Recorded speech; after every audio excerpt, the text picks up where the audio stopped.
Video को like करके आगे शेयर ज़रूर कर देना, इसलिए कि यकीन की बात है।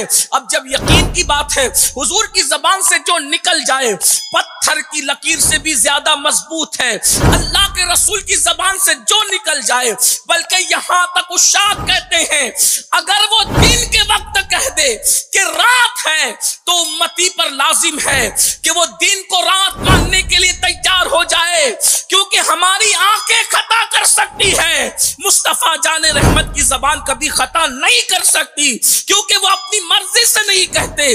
वमा यंतिकु अनिल हवा इन हुवा इल्ला वहयु युहा, वो जो कुछ कहते हैं जबान उनकी है, कलाम खुदावंद कुद्दूस का है, उन्होंने अपनी मर्जी से कभी बात ही नहीं कही।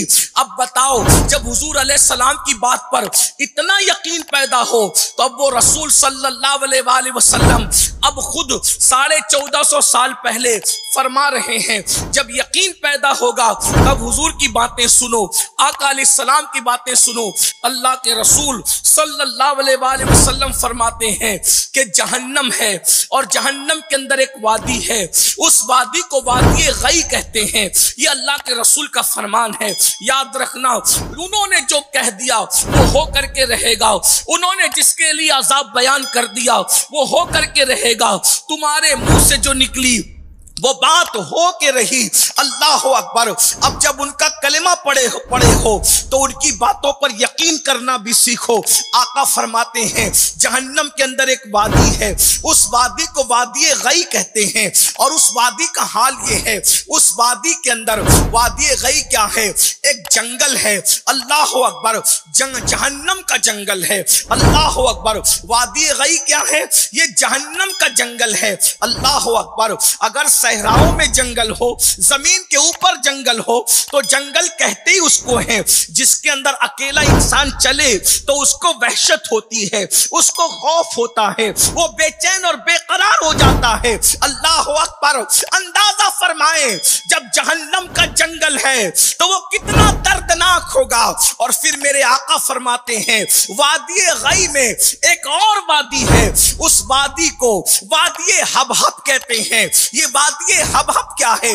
अल्लाह के रसूल सल्लल्लाहु अलैहि वसल्लम के फरमान का मफहूम है वादी हबहब एक ऐसी गहरी वादी है कि जहन्नम भी जिससे पनाह मांगता है, एक दो मर्तबा नहीं, वादी हबहब से जहन्नम एक दिन में 36 मर्तबा पनाह मांगता है, जिससे जहन्नम भी पनाह मांगता है।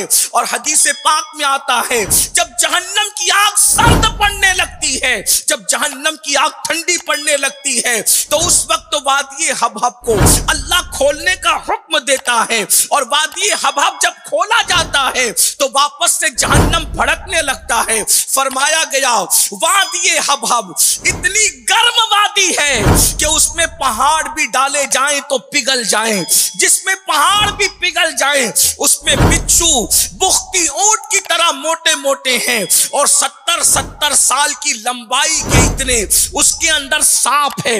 अल्लाह अकबर। सहाबे किराम ने सुना, वो हमारी तरह कमजोर ईमान वाले नहीं थे, वो मजबूत ईमान वाले थे, वो अल्लाह के रसूल पर यकीन रखने वाले थे। सहाबा ने सुना कि जिससे जहन्नम भी पनाह मांगे वो वादी हबहब है, जिसमें पहाड़ भी पिघल जाए वादी हबहब है, बुख्ती ऊंटों की तरह जिसमें जो है वो बिच्छू है वो वादी हबहब है। तो सहाबे किराम ने अर्ज किया या रसूल अल्लाह सल्लल्लाहु तआला अलैहि वसल्लम, हमारे माँ बाप आप पे कुर्बान, इस वादी हबहब में किसको डाला जाएगा? तो अल्लाह के सच्चे रसूल सादिक व मज़दूक मुस्तफा करीम रऊफुर रहीम सल्लल्लाहु अलैहि वसल्लम इरशाद फरमाते हैं 5 कम नसीब है जिनको वादी हबहब में दाखिल किया जाएगा, 5 कम नसीब है जिनको वादी हबहब में डाला जाएगा। अब दिल के कानों से वो 5 कौन है? कहीं अल्लाह न करे उन 5 में हम तो नहीं, वो 5 गुनेगार कौन है जिनको वादी हबहब में डाला जाएगा? अल्लाह अकबर। सहाबा ने पूछा हुजूर वो 5 कौन है? तो मेरे और आपके आका गैबदा नबी खातिमुन नबिय्यीन सैयदुल मासूमीन मुस्तफा करीम सल्लल्लाहु अलैहि वसल्लम फरमाते हैं। वीडियो अगर अच्छी लगी हो तो लाइक करके आगे शेयर ज़रूर कर देना। अल्लाह हाफिज़। अस्सलामु अलैकुम वरहमतुल्लाहि तआला व बरकातुहू।